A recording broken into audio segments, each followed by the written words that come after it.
turabasuje mu izina rya Yesu. We greet you in Jesus' name. Imana ya Abraham, Isaka na Yakobo ibahe umugisha. God of Abraham and Isaac and Jacob bless you so much Kandi bagirire neza and give you strengthen you aho muri hose where you are mu izina rya Yesu. in Jesus' name. Mana yacu ikomeye kandi nziza, Father who is great, nguhaye icyubahiro, we glorify you. ndagushimiye I thank you kubw'uyu mwanya for this moment n'abagiye kudukurikira bose, and all who are going to follow us guca mu ijambo ryawe through your word.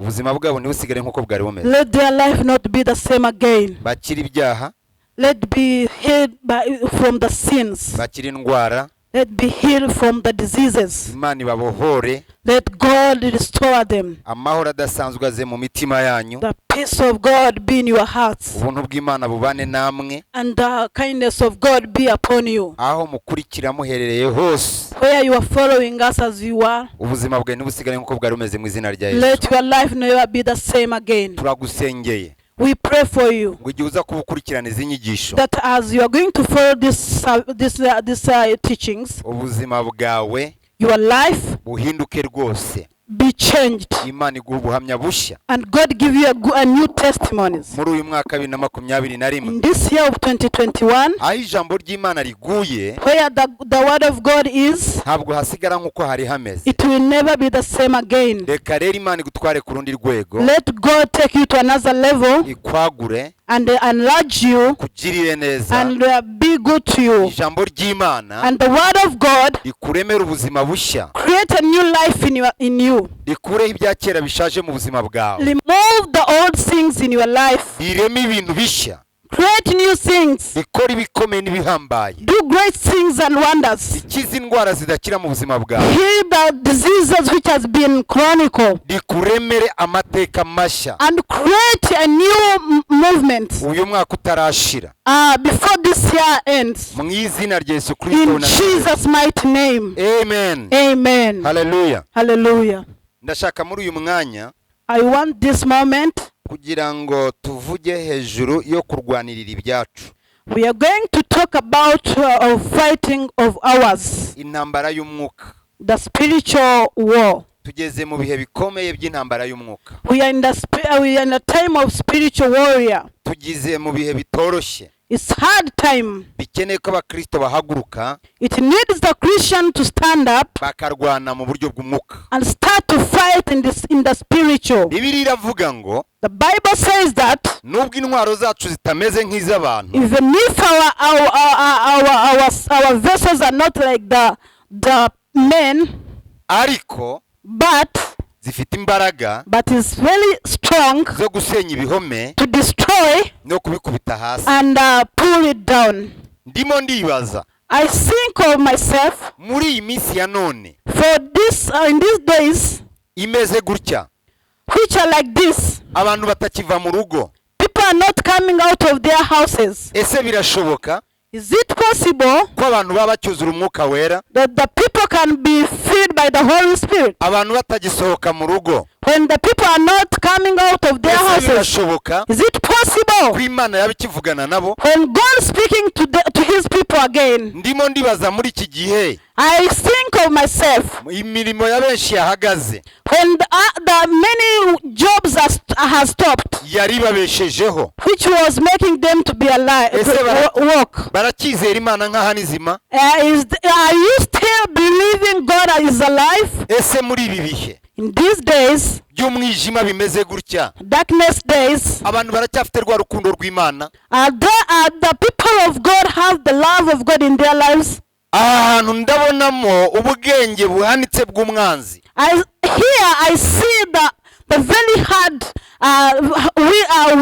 knowledge of the people Kurangiza itorero, to destroy the church, kurangiza abakristo, to destroy the Christians, kurangiza abantu bizera Imana. to destroy the people who believe in God. Nubwo ari ibintu byaziye abantu bose, Even if it's things which has come to all the men, ariko ndibaza ikibazo kivuga ngo but I asked myself, twebwe abizera us who are believing, bizajya kurangira tukizera, these things will finish when we still believing in God. bizajya kurangira tugihagaze, We will be standing again bizajya kurangira tukiri abizerwa. We'll be standing, it will be finished when you have been standing faithful. Harimo intambara yo kurwana, There is a warrior there. ntabwo ari ibintu byo kureberera. Not for seeing only. Burya mu nzu y'Imana aho duteranira In the house of God where we fellowship, dufite byinshi bitwegereza we Imana. have many things can close to God. Amateraniro yo kuramya Imana, The service of worshiping God, twateraniye hamwe, when we fellowship together, harimo imbaraga zo kuzamura kwizera there kwacu. is power to lift our face up. Ayo materaniro azana ububyutse mu buzima bwacu. That service makes life in our lives. Ayo materaniro adusubiza bushya. That services makes us to be renewed Mu again. gihe atagihagaze aya materaniro, When the services is not standing in these days, biragoye kongera kubona itorero. it's very hard to see the church. Ariko ndagira ngo buri muntu wese uri aha ngaha But I want to tell you are here. ushobora kunkurikirana, You are following me. izi nyigisho nuzikurikirana, When you follow these teachings, ntukajye uzihererana. not leaving to tell others. Jya uzihana bagenzi bawe Tell others zishobore kubafasha. so that they can help them. Iki ni igihe cyiza cy'itorero guhaguruka This is the good time the church to stand no kurwana, and fight tukarwana n'ibi bihe by'umwijima, for the darkness days. tukarwana n'ibi bihe bica intege, Fight for these days which are very hard. tukarwana n'ibi bihe umwanzi atwereka kutabaho. And we have to fight for the devil, because the devil shows us that you cannot be enabled to do the work of God again. Atwereka gutsindwa ahantu hose. Shows us to be discouraged or to Iki ni be igihe defeated. cy'itorero guhaguruka. This is the time of the church. Ndabinginze kubw'imbabazi z'Imana. I request you for the peace of God. Ibi ni ibihe dukeneye kumva ijwi ry'Imana. This is the time to hear the voice of God again. Nitugendera mu marangamutima yacu, When we continue to go in our emotions ni ibihe only, by'amarangamutima yacu kunanirwa, our emotions are discouraging us. ni ibihe byo kuva mu byizerwa. This is the time to be defeated by the devil. Ariko nitujya imbere y'Imana But tugasenga, when we will go before the Lord and pray tukarwana iyi ntambara y'umwuka, and fight this spiritual war, Imana ishobora gukora ibintu bidasanzwe. God can do great things, Dushobora kumva guhumurizwa kuva and ku we will Mana. hear the encouragements in our Dushobora lives. kumva ijambo ritandukanye n'ibi bihe. We will hear the different words throughout this time. Imana yadushyira mu bihe byiza nubwo ibihe bitoroshye. God can put us in the good times. Imana yaduhisha, God can hide you. Imana yaturengera. God can cover you. Ariko birasaba guhaguruka, But I want to tell you, you have to stand. twitaye ku bihe uko bisa, Even if the time is very hard. twitaye ku minsi uko iteye, Even if the days are very hard. tugahaguruka tukarwana. We have to stand and fight. Bibiliya iravuga ngo murwanye Satani nawe The azabahunga. Bible tells us that we will fight the Satan and he will run away from us. Iki ni igihe cy'abagore munkurikiye mukwiye guhaguruka mukarwanya Satani. This is the time you women who are following me to fight the Satan. Ni igihe cy'abagabo bagomba guhaguruka bakarwanya Satani. This is the time the man has to stand and fight the Satan. Ibi bintu ndimo ndabirebera mu isi y'umwuka. I see these things in the spiritual area. Ni intambara ishaka kunaniza itorero. This is the war which wants to discourage the church. Ni intambara ishaka kunaniza abana b'Imana. This is the war that wants to discourage the children of God. Kuko Satani azi ikimukurikiye kiri inyuma. Because the Satan knows which is following him. Azi kugaruka k'umwana He w'intama. knows the coming of Jesus Christ. Azi kugenda kw'itorero. He knows the uplifting of the church. Satani arabizi neza. Devil knows that. Ntabwo ashaka ko itorero rimucika. He doesn't want the church to be lifted up again. Arashaka kurimbukana benshi. He wants to be destroyed with many. Ibihe biregereje arabibona. The days are almost. Arimo arakorana umwete He's working very hard. ukomeye kandi uhambaye. Be strong and be courageous. Ariko ni igihe cy'abana b'Imana guhaguruka. I want to tell you, children of God, to stand. Muhaguruke mukenyere. Stand and fight. Muhaguruke mwambare imbaraga z'Imana. Stand and have the power of God. Muhaguruke mushake mu maso h'Imana. Stand up and seek the kingdom of God. Nimudahaguruka ngo mwambare intwaro z'Imana. When we not stand and wear the armors of God, muratsindwa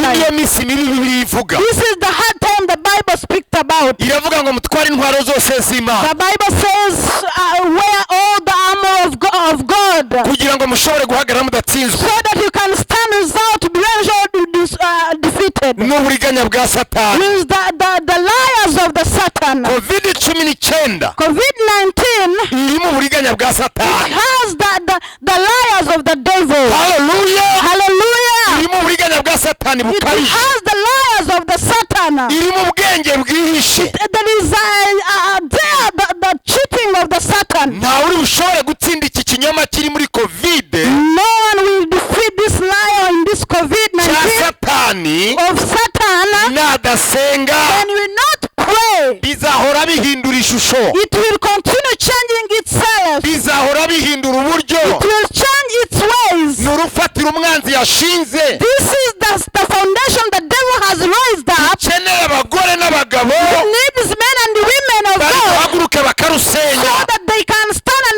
bari and guhaguruke destroy, bakarurangiza. which can destroy that foundation. Musenyere mu mwuka, We will destroy it in the spiritual realm. turaruvunagurira mu We mwuka. are going to destroy it in the spiritual realm. Muhaguruke mwambare intwaro z'Imana, Stand up and wear the armor of God. muhaguruke mwambare imbaraga z'Imana Stand up and wear the armor of God, kugira ngo muhagarare mudatsinzwe. so that we can stand without defeated. Niba mwibaza ngo COVID irashira, If you think that COVID will over, ngo urukingo rwaje, the vaccine has come, birimo birahindura ishusho. it changes itself. Abantu benshi barifuza inkingo, People want that vaccine, ariko ntabwo uzi ikiri mu rukingo. but you don't know which is in that vaccine. That's true. Bikeneye gusenga. You need to pray. Ibi ngibi This one, n'isi ntibizi, even though the world doesn't know it, n'abanyabwenge ntibabizi. even the wise men don't know it. Birahindura ishusho, It changes itself.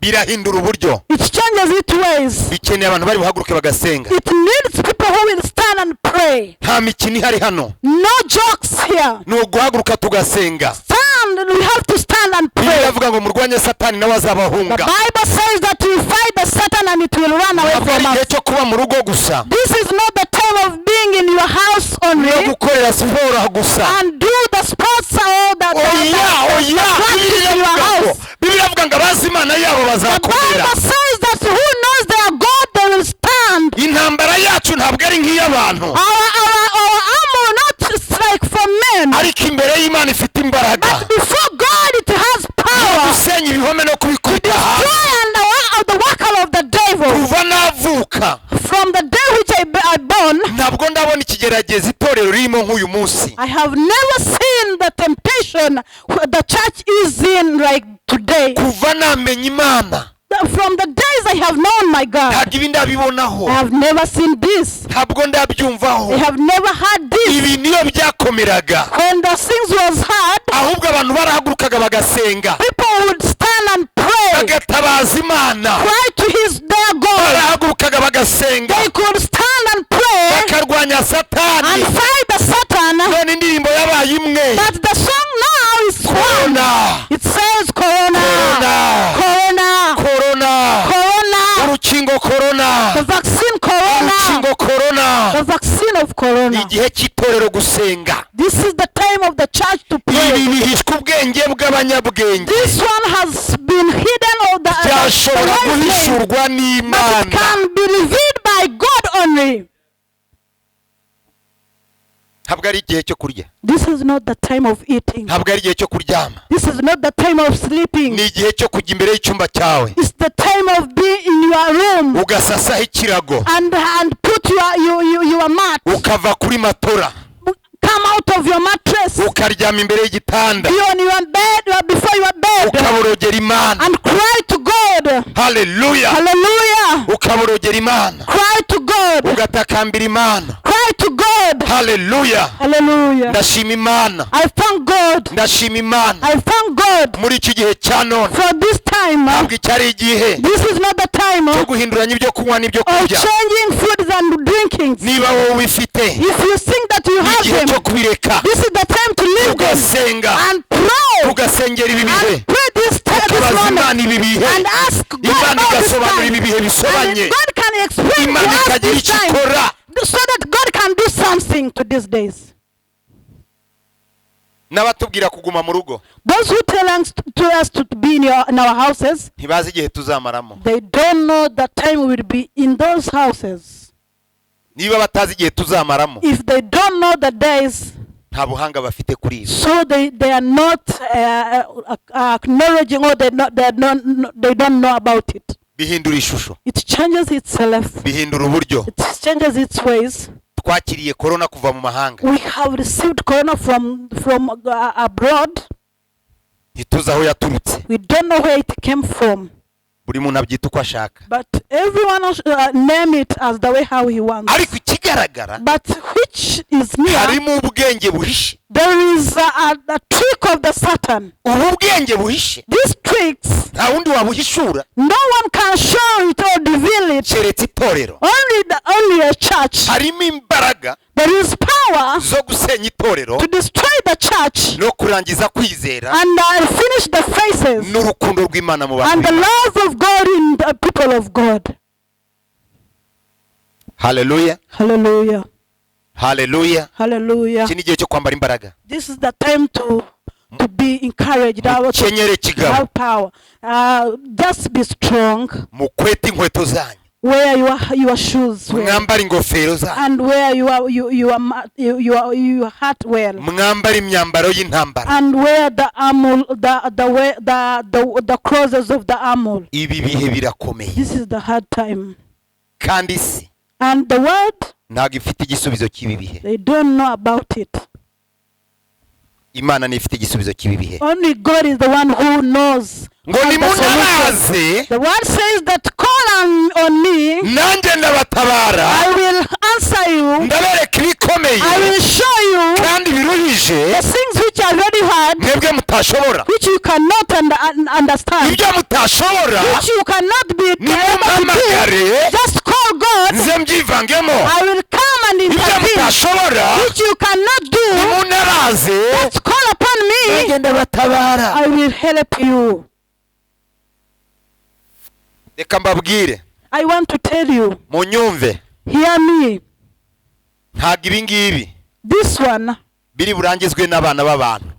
will be finished by men. Ntabwo iki cyorezo kirangizwa n'urukingo. This disease will not be finished by vaccine, Ibi birarangizwa n'Imana, but only God. ariko birasaba abana b'Imana guhaguruka It needs the mu buryo children of God bw'umwuka in the spiritual way bakabyanga, and deny it. mu buryo bw'umwuka In the spiritual realm bakabihakanya. and refuse them. Ngo nubwo intwaro zacu zitameze nk'iz'abantu Even if our armor are not like for men, ariko zifite imbaraga. but it has power. Niba intwaro zacu, If our armor, niba dufite intwaro, if we have those armor, niba twarahawe intwaro, if we have been given those armors, ni iziki? is for what? Intwaro twahawe ni iziki? Those one is for what? Intwaro dufite ni iziki? Those which we have is for what? Intwaro dufite Those armors we have ni izo kurwana, is for fighting. ntabwo ari izo kurirana, It's not for crying ni with. izo kurwana. It's for fighting. Duhaguruke dusenge, Stand up and pray turwanye korona and fight mu against buryo corona bw'umwuka, in the spiritual realm. kuko irimo irahiga kwica umwuka, It kwica needs ubugingo. it's searching to kill the spirit.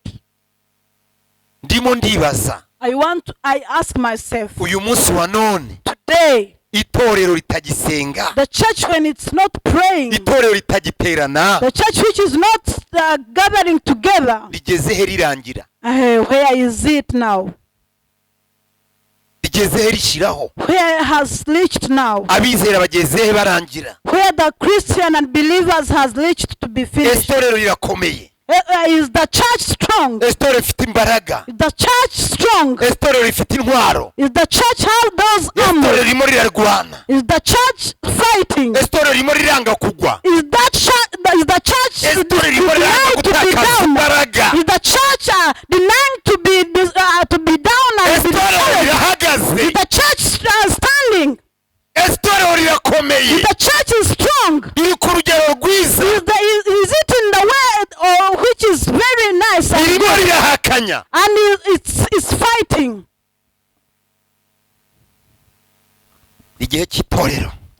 the time guhaguruka to stand no guhakanya and deny mu buryo bw'umwuka the spiritual area. tukanga imigambi We deny na buri the mbaraga plans z'umwijima. of the Satan. Korona yaraje turakira, Corona came and we received it. inkingo zirimo ziraza tugiye kwakira, The vaccine are coming and we are going to receive ariko them. turimo turakira iki? But what are we receiving?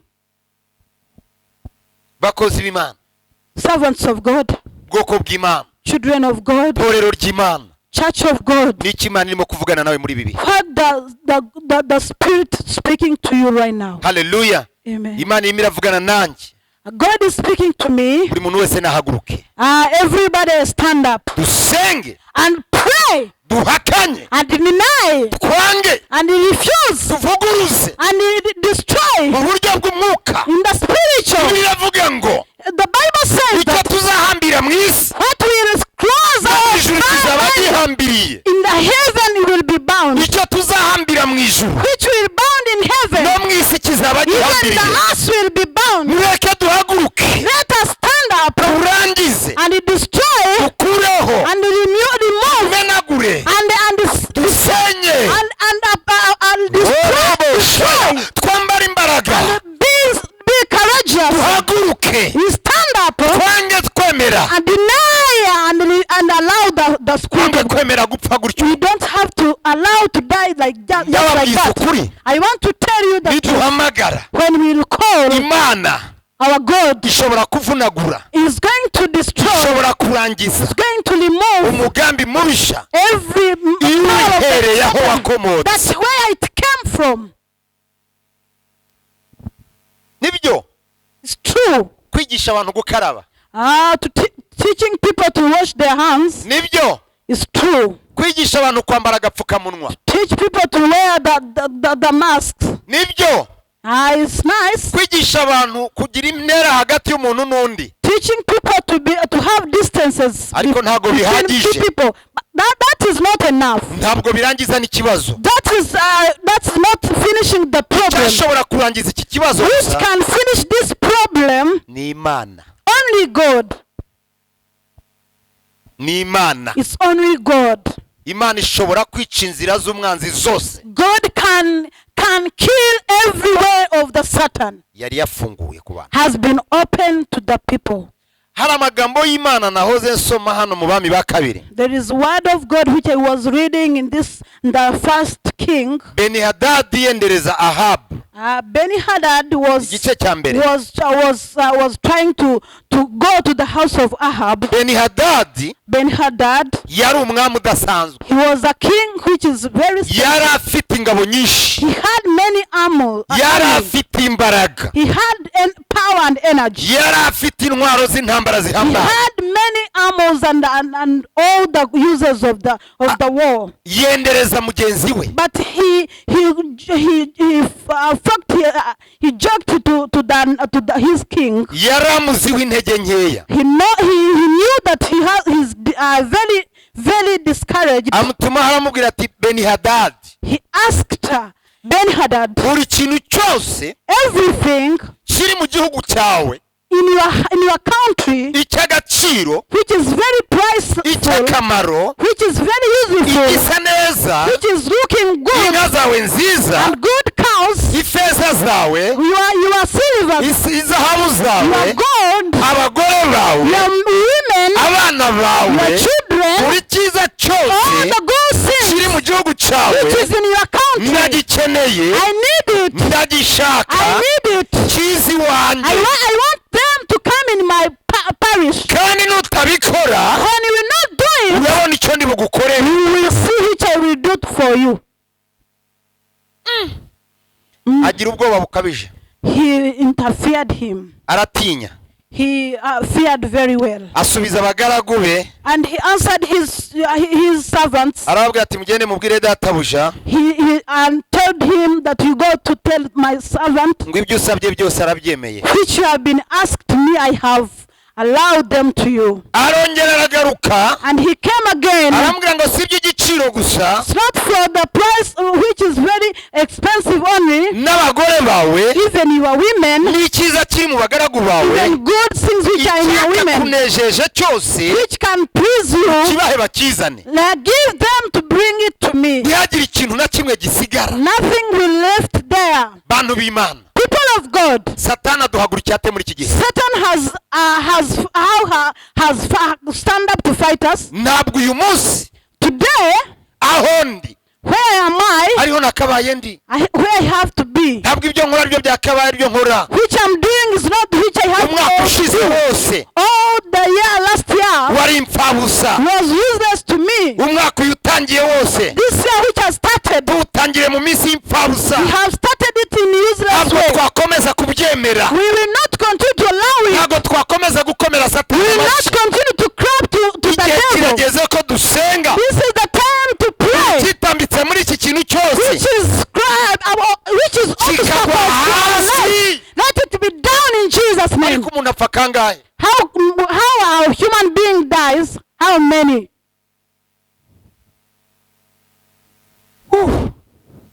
haleluya.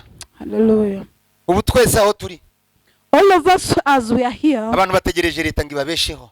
people are waiting to government to be to give them lives. tutari ibimuga, When we are not lame, turi bazima, we are alive. abantu barababaye People are paining. hirya no hino ku isi. Outside the country, satani arimo ari ibi byacu, Satan is storing our things. satani arimo aratwara ibyacu. Satan is storing our things. isi irarura, The world is very, very tough. abantu bagezaho muva bashaka no kuyivamo. People feel that they want to leave the world. ariko ndakomeza itorero muri aka kanya mu But I izina rya want to Yesu. strengthen the church right now. imana igiye guhagurutsa abagabo n'abagore, God is going to lift the men and women. imana igiye guhagurutsa abasore God is going to raise sons and daughters bagiye guhaguruka barwana iyi ntambara mu buryo bwo mu who will fight this war in the spiritual way. kuko intwaro zacu si nk'iz'abantu, Because our armor are not like for men. ariko imbere y'imana zifite imbaraga But before God it has zo power gusenya to ibihome destroy the no walls kubikubita and hasi. pull it down. tugiye gukubita hasi We are going igihome, to pull down tugiye kukimenagura. the walls of the Satan ntabwo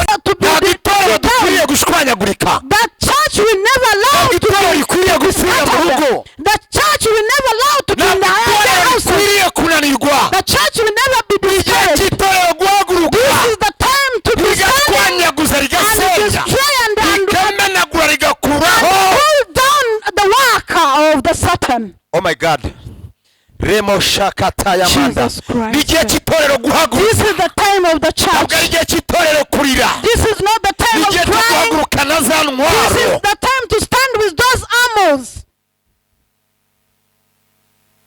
icyo tuzahambira mu isi, which will bind in the world. mu ijuru kizaba gihambiriye. Even in heaven will be bound. ndasaba itorero kutarira, I want to ask the church not to ahubwo cry, rihaguruke ryambara intwaro z'Imana, but to stand and wear the armors of God risenye and destroy risenye and destroy rihereye kuri fondasiyo from the ya foundation korona of corona n'ibindi bikomeye biri inyuma. and others which are itorero ryambara behind. imbaraga, The church has to itorero be rivuga strong ibyiringiro, and church has itorero to ryatura have gukomera, hope and be strong. itorero ryatura ubutsinzi, The church has to itorero proclaim the rihamagare victory, Imana. and the church has to call God. Imana izaturengera, God is going to be with us. niyo yonyine yadukura mu mazu. It's only God who can take us out the houses. kuko nahoze mbona aho turushaho kuba mu mazu I saw when we will continue to be in the houses. niko irushaho kuba nyinshi. That's the way how Corona will continue to enlarge and sprawl. niko irushaho gukomeza kugwira. It will be many in the uko country. irushaho gukomeza kugwira, When it continue to enlarge itself, niko turimo kurushaho gukomeza kujya habi. that's the time. That's the way how we will continue to be ariko down. niduhaguruka But when we stand tugafatanya and we'll be together tukazamura igicaniro cy'Imana, and lift up the arch of God tukagicana tukagikomeza, and put it the way how it has, umwanzi azatsindwa, the devil will be defeated. umwanzi azatsindwa. The devil will be defeated. ibi bintu mwigiriwe mu bihererezaho, No one has to be against this. ni gahunda ya Satani, It's the plan of the Satan. ariko Satani akorera mu bantu But Satan uses men, kandi n'Imana ikorera mu bantu. and even God uses Ibi bintu aho people. bikomoka, The foundation of this, impamvu ikomeye the source of this is very strong. ni Satani. Is Satan. Amen. Amen. Uyu munsi wa none, Today, ejo bundi nahoze ndeba igihugu twese tuba duhanze amaso, I was seeing the very great country, nation, which we are focusing all of us. gishyiraho abaminisitiri b'abatinganyi. When it is putting the men who are lesbians men, Igihe kigiye kuzaza the time will come, bavuge bati igihugu turi buhe inkunga, the account which will give the donations, turashaka kubona abatinganyi, we want to see lesbians abo in that dufasha, abo country, dufatanye, which will be together, abo turi bufashe, which we donate to them, ko ni ibintu biteguye, to be planned. ni ibintu amahanga ibihugu bikomeye byiteguye. This is the things that the nation Turimo has planned. turatungurwa ariko bo bariteguye. For them, they have been planned themselves. Ariko mumenye ko ibyo byose birimo birahiga itorero. But I want to tell you, this is focusing to the Ni church, iki cyatubuza gushaka abatinganyi mu minsi iza? which cannot allow us to see the lesbian in these days, Ni iki cyabuza itorero kugwa mu minsi iza? which can help us so that the church can be Ni strong. ugusenga itorero rikambara imbaraga, Is to pray that the church to be ni powerful uguhagurutsa again, intwaro z'Imana. to have all the armors of Oh my God. God, reka dusome ijambo ry'Imana hano. Let us read the word of God. Nakomeje kuvuga ibyanditswe ariko tudasoma. I was speaking about scriptures when we were not reading. Hallelujah. Hallelujah. Hallelujah, hallelujah. Hallelujah. Robo shakatamanda. Reka turere mu Baefeso ibice bitandatu. We are going to see in Ephesians 6, chapter 6. Umurongo w'10 aravuga ngo ibisigaye mukomerere mu mwami no mu mbaraga z'ubushobozi bwinshi. Verse 10, it says, Mhm. Finally be strong in the Lord Mm. and in his mighty power. Ego ibisigaye mukomerere mu mwami Finally be strong in the Lord no mu bushobozi bw'imbaraga ze and in nyinshi. his mighty power. Ndakomeza itorero ngo mukomerere mu I want mwami. to strengthen the church to be Nimunyeganyege strong mukomere mu in mwami. his power. Ntimugunyeganyege mukomerere mu mwami. Don't be shaken, just be strong in the Lord. Nimugwe mukomerere mu mwami. Don't be down, just be strong in the Lord. Ubushobozi bwinshi And in bw'imbaraga his ze. mighty power. 11 mwambara intwaro zose z'Imana. Put all the full armor of God. Hallelujah. Mwambara intwaro zose z'Imana kugira ngo mubashe guhagarara mudatsinzwe n'uburiganya bwose bwa Satani. So that you can take your stand against the devil's schemes. Ni igihe cy'itorero kwambara intwaro This z'Imana. is the time the child to Wa be mugore armor of wambara God. intwaro z'Imana. You woman just wear the armor of Wa God. mugabo wambara intwaro You z'Imana. man just wear the Wa armor musore of we God. ambara intwaro z'Imana. You just wear the armor of Umurongo God. wa 12 ndawukunda cyane. Verse 12, I like it. Ngo kuko tudakirana n'abafite amaraso n'umubiri, ahubwo dukirana n'abatware n'abafite ubushobozi n'abategeka iy'isi y'umwijima n'imyuka mibi y'ahantu ho mu ijuru. Hallelujah. For our struggles is not against flesh and blood, but against the rulers, against the authorities, and against the power of the darkness world, against the spiritual forces of evil and the heavenly realms. Yes. Intambara zacu si nk'iz'abantu. Our armor is not like for men. Intwaro zacu si nk'iz'abantu. Our armor are not like for men, Kuko ntidukirana n'abambaye umubiri. because we are not against the men who are wearing this Oh my God. body. Dukirana n'imyuka mibi. But we fight against the spiritual powers. Hallelujah. Dukirana n'abatware We fight against the bafite rulers, ubushobozi. which has the power. Hello. Yes. Dukirana n'abatware We fight against the rulers bafite ubushobozi who has authority, bategeka iy'isi y'umwijima. which are authority the dark area. Niba rero turwana n'abatware bafite ubushobozi If we fight the spiritual rulers, bategeka isi y'umwijima, which has authority, twambara intwaro zose z'Imana. let us wear all the Itorero armor of nimwambara God. intwaro zose z'Imana. church of God wear armor of God. twashyize intwaro z'imana hasi. I have put down the armor of God. itorero ntabwo rifite intwaro z'imana. The church doesn't have the armor of ntabwo God. twambaye intwaro z'imana. We don't have the armor of God right now. turimo turakina, We are joking. turaririmba natwe korona, We are just singing turaririmba Corona. natwe urukingo. We are just singing the oya, tugombye vaccination. kugira amaso We y'umwuka, have to wear the eyes of the spiritual eyes. amaso areba kure, The eyes which are focusing far. amaso areba aho korona yakomotse, The eyes which will seeing where Corona came from. amaso areba aho korona ajya, The eyes Yeah. which are seeing where the Corona goes. amaso areba impamvu ya korona. The eyes which are looking to the Corona. ntabwo dukwiye kuririmba indirimbo gusa, Don't have to sing the song of Corona. dufasha abatangiye As korona. we continue to help those who started Corona, imana ihumura amaso y'itorero, let our eyes be open, Church of imana God. ihumura amaso y'abera. Let God open our eyes, Church of God. intwaro zacu si nk'iz'abantu, Our arms are not like for men. kandi turwana n'abatware bafite And we ubushobozi fight against the spiritual tegeka powers isi y'umwijima. to lose the spiritual realm. iravuga ngo dufata mpiri The Bible says that we ibitekerezwa mu take mitima stone y'abantu, which are in their minds before, twarangiza tukabigomorera and we kristo. lift it to Christ. iki ni igihe cyiza This is the right cyo time gufata mpiri to hold the work of the Satan. ibitekerezo Those minds, n'imigambi the plans yose iri muri korona, which are in Corona, tukayiboha. and close it, ntabwo turi bwemere bind it, and we never allow it. gupfa nk'abantu batagira imana. Die like the people who igihe doesn't cy'imana have yacu God. kumanuka This is the time of our God to be lifted ikamenagura, up. This is the time to igasenya destroy buri mugambi wose every plan w'umubisha, of the Satan. ikavunagura, We destroy igasenya and buri remove mbaraga zose every power zihagurutse raised kuneterariza itorero. to destroy the church.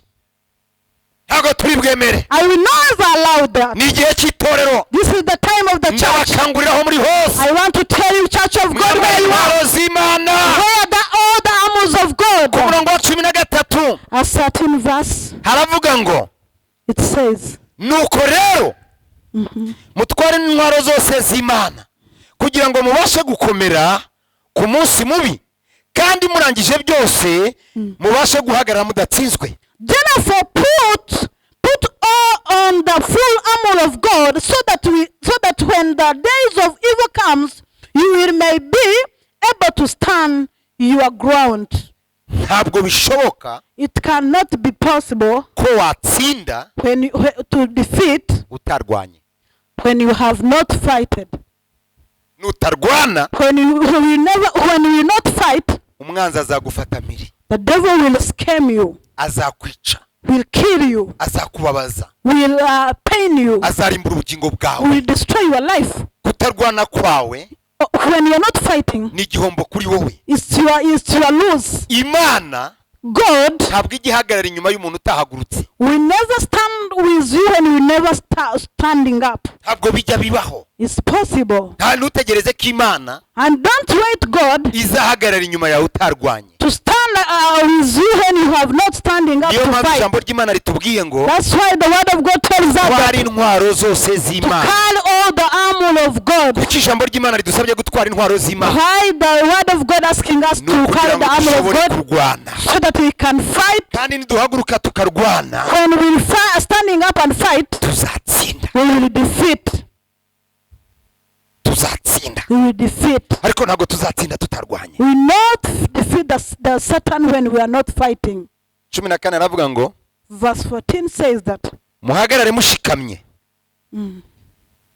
oh haleluya. muhamagare mukenyeye ukuri, muhagarare mushikamye, Yego. mukenyeye ukuri, mwambaye gukiranuka nk'icyuma gikingira igituza, mukwete inkweto arizo butumwa bwiza bw'amahoro bubiteguza, kandi kigeretse kuri ibyo mutware kwizera nk'ingabo, ariko muzazimisha imyambi ya wa mubi yose yaka umuriro. Verse 14 says that Stand firm then with the belt of truth backed round your waist, with the breastplate of righteousness in praise, and with your feet fitted with the readiness that comes from the gospel of the peace. izo ntwaro zose nimuzitware. All those armors, you have to carry them, wear them. Nimurangiza muhaguruke After that, standing up twanye satani. and fight against the Tugomba Satan. kubohoza ibyacu. We have to restore our sins. Tugomba kubohoza ibihe byacu byo gutera. We have to restore our fellowship. Tugombye kubohoza ibihe byacu byo kuramya. We have to restore our days of worshiping. Tugombye kubohoza ibihe byacu byo We gukora. have to restore our days of working. Tugombye kubohoza ibihe byacu by'ubuzima. We have to restore all our ways of Tugombye doing, kubohoza ibyishimo byacu. all our joys, our rejoices, Tugombye kubohoza ibihe by'amahoro yacu. our peace, Imana ihagarike korona. so that God can stop corona, Imana yangiza umugambi wa korona mu bisha. so that God destroy the plans of the corona. Imana inyuranye indimi y'ababitegura. All the tongues that are planning them, Buri imbaraga z'umwanzi zihishe inyuma y'iki kintu everything which is hidden behind this, zikubitwe hasi mu izina rya let Yesu. it be down in Jesus' name. Zisenyuke mu izina rya Yesu. Be destroyed in Jesus' name. Ndashaka kuvugana n'itorero. I want to speak to the church right Umwuka now. w'ubwoba barekure mu The izina rya spirit of Yesu. fear, let it be Uhaguruke leave you right dusenge. now. Standing up and we Imana pray. yacu izaturengera. Our God will be Imana with yacu us. izaturinda. Our God will keep Imana yacu us. izatwitaho. Our God will take care Imana of yacu us. izaturwanira intambara. Our God will be Imana yacu fighting for us. izadutwikiriza. Our God will be Ariko overcoming muhaguruke God. mw'itorero. When we stand as a Muzamure church, ibicaniro mu ngo zanyu. let's lift your altar in your houses. Ibicaniro byake. Altars be Umuriro w'Imana umanuke. and the fire of God be Iza upon us. Imana buze amago Even yanyu. the goodness of God be in your Abantu houses. bihane bakizwe. Those who are sinning are being repenting. Imbaraga z'Imana zize. The power of God upon you. Hari imbaraga zigomba kumanuka. There is power has to come. Haleluya. Hallelujah. Narababwiye ngo Imana izatwara itorero. I have told you that God will take the church. Ridafite ikizinga. It has not any blemish. Cyangwa umunkanyari. Even Imana izatwara square. itorero rikijijwe. God will take the church which is Yuzuye umwuka wera very n'imbaraga Holy z'Imana. Spirit, which full of the Holy Spirit. Haleluya. Hallelujah. Yuzuye umwuka wera Full of the Holy Spirit n'imbaraga z'Imana. and the power of God. Haleluya. Hallelujah. Mwakira imbaraga z'Imana. Receive the power of God. Mwakira umuriro w'Imana. Receive the fire of God. Mwakira umuriro w'Imana. Receive the fire from God. Mwakira ubutware bw'Imana. Receive the authority from God. Wahawe ubutware You have n'ubushobozi been given authority and power gukandagira inzoka na sikorupiyo to stand upon n'imbaraga the devil z'umwanzi zose. and every schemes of the Nta kintu na Satan. kimwe kizagira icyo kidutwara. Nothing will do anything to Mwuka us. w'ubwoba barekure. The spirit of fear come Mwuka out. wa gahujya barekure. Let the spirit of carelessness be Muhaguruke out. mwuzure umwuka wera. Stand up and feel the Holy Vuge Spirit. mu ndimi nshya. Speak in tongues. Muhanura iby'Imana ivuga. Prophesy which God is speaking. Haleluya. Hallelujah. Itorero ryongere kubyuka rye mu mbaraga. Church standing up and be filled by the power Rijye mu bubyutse. and be having renewed again. Byashoboka. It's possible. Byakunda. It can be able Kandi byakwemera. and it can be allowed. Imana Abrahamu, Isaka na Yakobo God of Abraham and Isaac and ibaha Jacob, umugisha. bless you. Ingumba zibyare. And let those who are not Abarwayi bakire. bearing children, those who are sick, Imana igufukurira kariba muri iyi let kovide. God fire of giving you a source of Akariba income. kawe ntikazakame. Your source, let it be never Igikona died. kikugemurira ntikizahagarike. Let the bulb start to give you which you want. Imana yagura imbago zanyu.